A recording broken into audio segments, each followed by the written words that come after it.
What's goody, gang? I'm back with Sabaton history. I just finished reacting to Defense of Moscow. Amazing video. The hook was jamming. The solo was jamming. Hard. Fire. Shouts out to, hold on now. I still got you up. Shouts out to, man, look, if I'm saying it wrong, then so be it. Jamia. Is Jamia or Jamaya? Onimi. That's all I got for you. Jamaya Onimi 5877. Shouts out to you for requesting this. Look, I don't do paid reactions. I know people are asking in the comments. I don't do them yet because I gotta wrap my brain around doing them. I see how the subs can get when they paying for a reaction through my other friend's channel. It's rough over there, but he gets paid a hefty amount to do them. I ain't never did them, so all I had to say this. If you want me to react to something, just keep saying it in the comments. I know you might feel like you're getting on my nerves, but if I see it enough, I'm eventually gonna be like, fuck it, let me do it. You dig? All right, so here we go. Defense of Moscow, Autumn 1941, Sabaton History 103. Let's rock. I'm Indy Nidell. And I'm Joaquin from Sabaton. And this is another exciting, thrill-packed episode of Sabaton History. And this week, it's the defense of Moscow.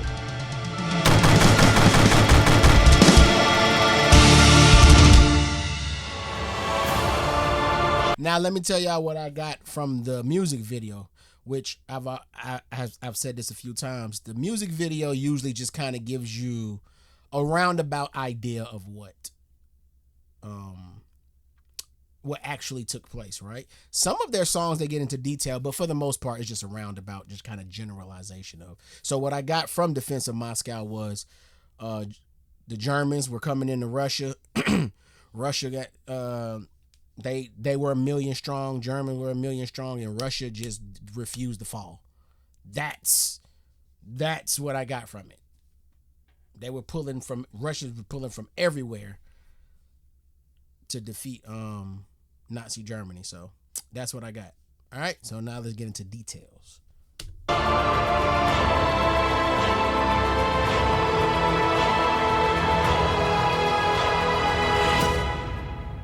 Defense of Moscow in 1941. The Axis invasion of the USSR in World War II was codenamed Operation Barbarossa, and the drive on Moscow, Operation Typhoon.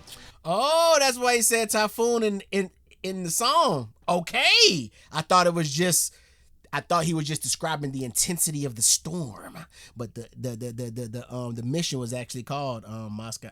The operation was called Typhoon. That's dope. Before I talk about this, I will say that it is an enormous subject, and over on my World War II weekly channel, I covered the events of Barbarossa, the largest invasion in history, week by week, each and every week in detail, with a whole bunch of special episodes about things like logistics and planning and all. Please check that out for a better understanding. There is a link below. Anyhow, on June 22nd, 1941, Germany and her allies began what was supposed to be Adolf Hitler's magnum opus, the conquest of the Soviet Union. Communism would be destroyed, and Germany would have unlimited space for living, unlimited resources to live off, and the Slavic peoples as a servant class for the master Aryans. Despite the massive buildup of millions of soldiers across the border, the attack took the Soviet Union completely by surprise. Joseph Stalin had been warned repeatedly over the year of planning that went into the offensive that it was going to happen, but he didn't believe it, even thinking by the summer of 1941 that the rumors were a British plot to get him to turn on Germany. See, up until June 22nd, Germany and the USSR were operating under the terms of the Molotov-Ribbentrop Pact, which had divided Eastern Europe into zones of conquest between the two powers. Germany was also importing huge amounts of oil every month from the USSR. Still, anyone who read Mein Kampf could see that one day Hitler was going to make an all-out attack on the USSR. That's crazy. It was his ultimate military goal. And June 22nd, 1941 was that day. That had not been the original date, though. It had been set for May 15th. I am aware that there are many people who believe the invasions of Greece or Yugoslavia or Crete in the spring of 1941 are what altered the timetable, but that is not the case. Before you comment, I should point out that history is what actually happened, not what we would like to have happened. Talk about The invasion of Greece was planned simultaneously with Barbarossa already back in late 1940. All the units were allocated already then and had their timetables when they had to head north for Barbarossa. And that invasion went more quickly than planned. The lightning conquest of Yugoslavia allowed that to happen. And the decision to attack Crete was not even made until after the Barbarossa date had been changed. The reason for the date changing was the lateness of the spring floods in 1941. You cannot bring 3.5 million men, 600,000 horses, and hundreds of thousands of tanks, trucks, cars, and motorcycles over the marshy, muddy ground created when the rivers of Eastern Europe break their banks in the flooding. It is physically impossible. And the ground was not hard enough for the invasion to possibly take place until the second week of June at the earliest. Crazy. Anyhow, the enormous offensive was hugely successful straight off the bat. And over the summer, prisoners were taken by the hundreds of thousands as panzer thrusts surrounded cauldrons of entire Soviet armies.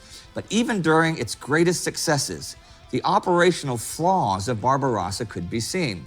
The Soviet Union has two great advantages in warfare: endless men and endless space. And the colossal distances involved for the attackers to cross and supply wreaked havoc with German logistics already by early July.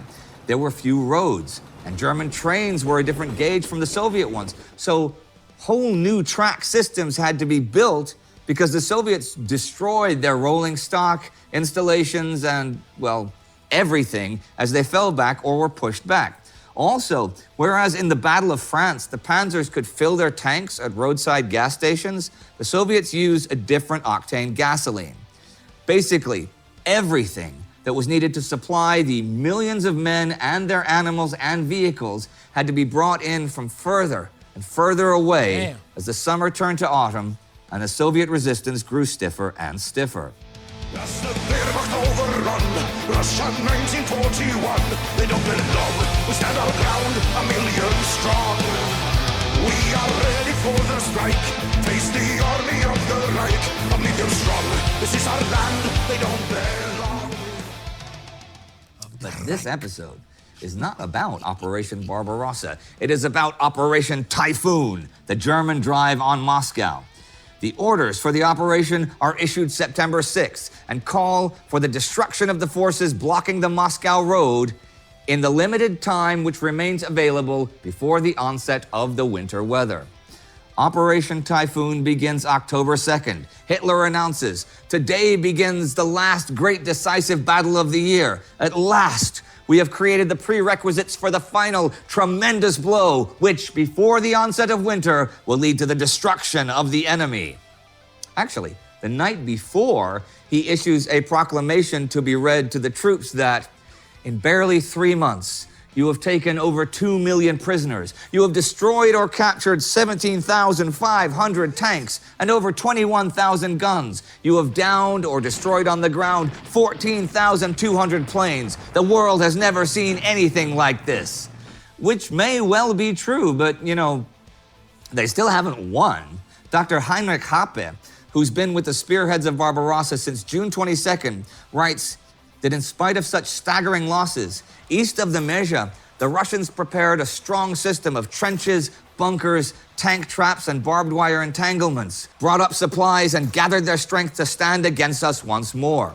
And just a side note, there is no guarantee that even taking Moscow will mean the fall of the Soviet Union. Oh, wow. Yet the offensive immediately breaks through the Soviet positions. Panzer Group 4 advances 15 kilometers that day. Panzer Group 3, 20. On the 3rd in Berlin, Adolf Hitler gives his first national address since Barbarossa began.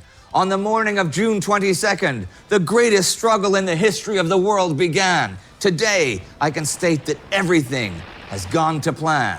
I may say today that this opponent has already broken down and will never rise again. By that evening, the panzers have advanced a full 50 kilometers.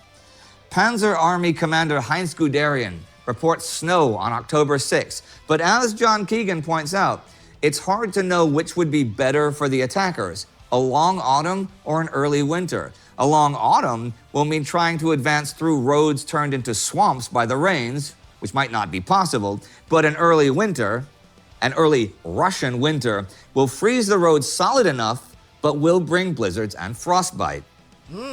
As planned. While the Germans advance, Russian peasants set fire to the already harvested crops, blow up village buildings, and drive the animals away. They will leave behind literally nothing but blackened earth for the Germans. And the Red Army is really starting to fight back. And yet, the armored rings of Army Group Center's 3 panzer groups are slowly closing. Hey, son. Nolo, you gotta.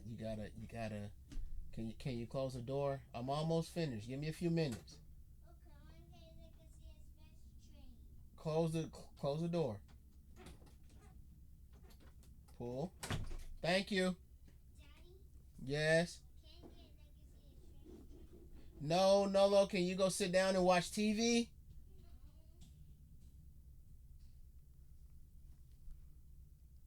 But all of Army Group Center's 3 panzer groups are slowly closing. But already after the first few days, Guderian's and Hermann Hoth's panzers cannot advance temporarily for lack of fuel. The Luftwaffe does not have any sort of aerial supremacy, and the Red Air Force is making life difficult for the Germans on the ground. However, Soviet Army Chief of Staff Boris Shaposhnikov gets a report that a German column, 20 kilometers long, is advancing unopposed on Yukhnov, around a third of the way to Moscow. The plain fact is, German units are operating behind Soviet lines with nothing between them and Moscow. Joseph Stalin says to mobilize everything and hold the Germans for a week till they can bring in reserves. A new defense line should be built west of Moscow, anchored on Mozhaisk. The Western, Bryansk, and reserve fronts are now authorized to withdraw, but it seems to be too late. By the 7th, disaster is unfolding. Georgy Zhukov has arrived from Leningrad to take over Moscow's defense, but he sees the scale of the disaster. Both the Western and reserve fronts are in a huge pocket centered on Vyazma, and the road to Moscow is, in fact, open. Exciting, isn't it?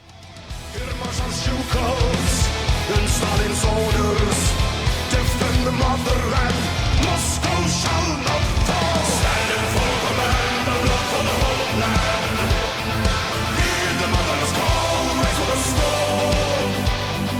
Moscow will never give in, there is no surrender. Force them into retreat and into defeat.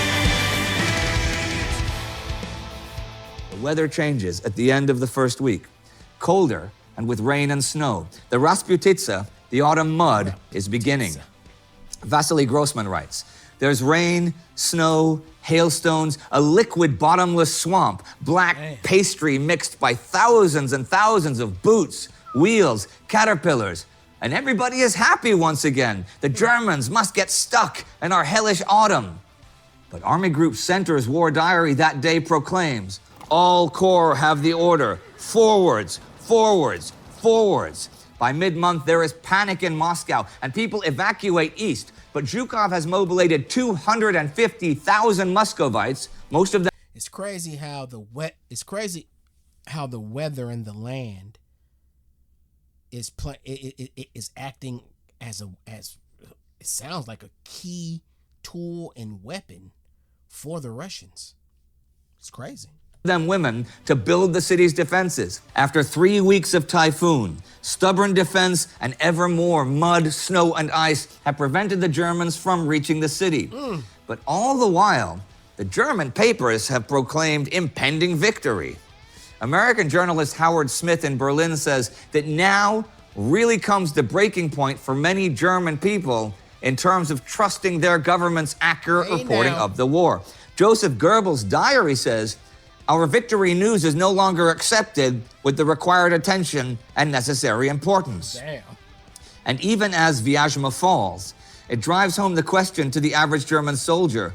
Just how big is the Red Army? Because they're still not beaten. Vyazma is just the first hurdle. And when Stalin gets the intelligence that the Japanese will definitely not attack the Soviets in the east until at least the spring of 1942, he orders half of the divisional strength of the Far East to head west to hold Moscow. That's more than 8 divisions with 1,000 tanks and 1,000 planes.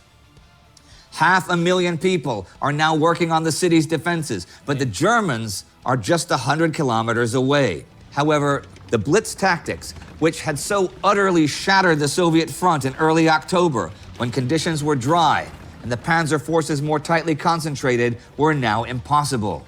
On October 30th, Operation Typhoon comes to a halt until the winter weather can freeze the ground enough for some mobility to return for the Germans. On November 7th, Joseph Stalin gives his famous speech of defiance in Red Square and the October Revolution Parade, promising the destruction of the German invaders. Their drive is renewed November 15th in minus 20-degree weather. Lubricating oil freezes, rifle bolts break, sentries freeze to death, but the German advance continues. Advance units cross the Volga-Moscow Canal. General Konstantin Rokossovsky gets the order. Kryukovo is the final point of withdrawal. There can be no further falling back. There is nowhere to fall back to. The canal is now the last big obstacle before Moscow is surrounded from the north. On the morning of November 28, German panzers are not more than 35 kilometers from the Kremlin. Erich Hepner's 4th Panzers take Krasnaya Polyana November 30th and are now in artillery range of Moscow. In the morning of December 1st, Gunther von Kluge's 4th Army launches a furious attempt to take the shortest route to Moscow, the Minsk-Moscow Highway. By noon, the Soviets have been pushed back several kilometers and the Germans are 7 kilometers from the highway. Should they reach the highway and split the Soviet 5th and 33rd Armies, well, Zhukov cannot allow that to happen, so he throws everything he has left into the breach. On December 2nd, a German combat engineer patrol reaches Khimki, 18 kilometers from the city center, on a scouting mission. This is the closest the Germans get to Moscow. In a deep and terrible freeze, with German soldiers screaming in the snow that they could not go on, the last German bid for Moscow had failed. On December 4th, it is minus 37 degrees. Blizzards have begun, and the Wehrmacht has been stretched to its breaking point and has failed. Oh, wow. And at 3 a.m., December 5th, the Great Red Army counteroffensive begins. But that, my friends, is a story for another day. Oh, shit. Face the bullets of their guns, Russia's daughters and her sons, all the brave who stand against the typhoon wave. Oh, you wrong as hell, Indy. Wait a minute. I'm sitting here talking about how the song just gave me a general. You telling me the history ain't even give me the full scope? Is there a part 2? I ain't seen no part 2. Oh, Indy, you wrong for this. Oh, you wrong for this, Jack. But what is the tale for today? I'll ask you a question in a second, but this is the first episode with you that we've done in this new set. Yes. So what do you think? So far, so good. It's Yeah. the first shot. There's a bit of sand on the floor. So it's really super beautiful. Even the historical part that we saw was the first part of 4. Yeah, this is all new. And this is this is what's going to be the set for the next 11, 12 episodes whenever like they that. get to come out. Fire. Now, I'm holding a grenade. Why? Well, I can't let go of it because then we'll have to build another set. Okay, but enough about me. The tale for today, all right? Tale for today, the defense of Moscow. Yes. Okay, well, tell me a little bit about this. This is a bit of an unusual song, actually, because it's a cover. We've done covers before. Yeah. But this is a cover of a Russian guy called Radio Tapok. And in the past, he's done Sabaton covers. I would say, Yeah, well, he did. some of the most famous ones would be Attack he of the did. Dead Men, Right. Night Witches, but check him out, seriously. He's done a lot more stuff. And he made the song about the defense of Moscow Right. in the style of Sabaton. So Okay. it's his song that he did in the style of Sabaton. Oh, that's and so we hard. thought, well, he's done a bunch of covers on us. Why don't Why we don't- make a cover of his stuff, you know?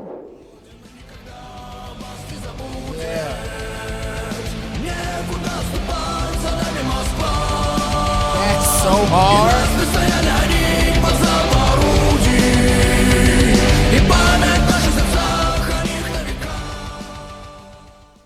But, you know, in terms of covers, every band at some point does a cover of something, even if it's just messing around in their rehearsal room and stuff. Yeah. What about you guys? Oh, well, there's been quite a few. We've done, lately, we did some, well, I think one of the most famous ones or popular ones was In the Army Now, which is what I think most people would think is a Status Quo song, but it's actually a Bolland and Bolland song. So we made a cover of the cover, I guess. Now, when you guys first got together, your first rehearsals and stuff, were you already writing songs then, or was it mostly just covers until you beefed up your own repertoire? A bit of everything, actually. When we started out and sort of had people coming and going and became Sabaton, which was basically the same bunch of friends listening to Judas Priest and Halloween and Iron Maiden and drinking beer. There was a bunch of covers from all kinds of bands. But really early, we started making our own music as well. And you planned to be like 100% like this. Our show is 100% Sabaton music, was the idea. I mean, at that point, we didn't have a career plan or anything. Right. We were just a bunch of guys drinking beer and having fun, Well, what about That's other people's crazy. covers that And might now be either unexpected or things that you think are a cover of something and they're not? They're a cover of something different.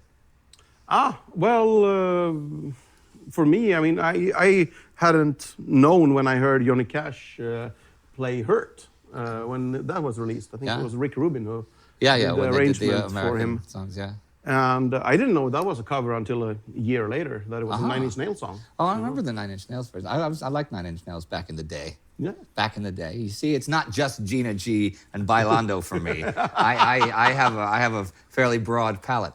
Hey, you want to hear a good story about a cover? Bailando, you should ask Tommy about that song. Can we get a picture of Tommy? Can we get a picture of the Bailando girls too? Can we swap faces? Right now. Okay, wait, so what is the story with Tommy and Bailando? No, you'll have to ask him, it's... Okay, damn it. He swore me to secrecy. Okay, ooh. No, but here's a thing of a cover. The Kingsmen do the famous version of Louie Louie that everybody knows, hello, hello, and everybody knows that and stuff. And a lot of people know that song is a cover. But the original version was a guy named Richard Berry in 1955. And the original version, if you find it, which we don't have the rights to, but it's super cool. It's my favorite version. It's really smooth, like 50s R&B, right? But the Kingsmen had not heard that version. They didn't cover that version. There was a guy in the Pacific Northwest in Washington State and Oregon, where the Kingsmen are from, called Rockin' Robin Roberts, who in the late 50s did a cover of that. And it has, because the original version doesn't go, hello, hello, that's not how the original version goes. Rockin' Robin Roberts sort of does some of that. But his cover sounds a bit like the original. But the Kingsmen cover sounds nothing like the original because they never heard the original. So they did a cover of the cover, thinking that they were doing a cover. Man, I love artist names back in the 50s. Rockin' Robin Roberts. That's amazing. Yeah. And Richard Berry was apparently no relation to Chuck Berry. But he was a California-based R&B dude in the mid-50s. The things you learn here on Sabaton History. Yeah, it's amazing. Well, I think that is actually it for today's exciting tale of glory and covers. Glory. I'm still holding this, I think they want to see the end. Okay, well, that is it for Joachim and myself for today's exciting episode of the Sabaton History Channel. Thank you very much. Okay, and insert cool explosion effects and stuff now. That shit blew up immediately, as soon as he let it go.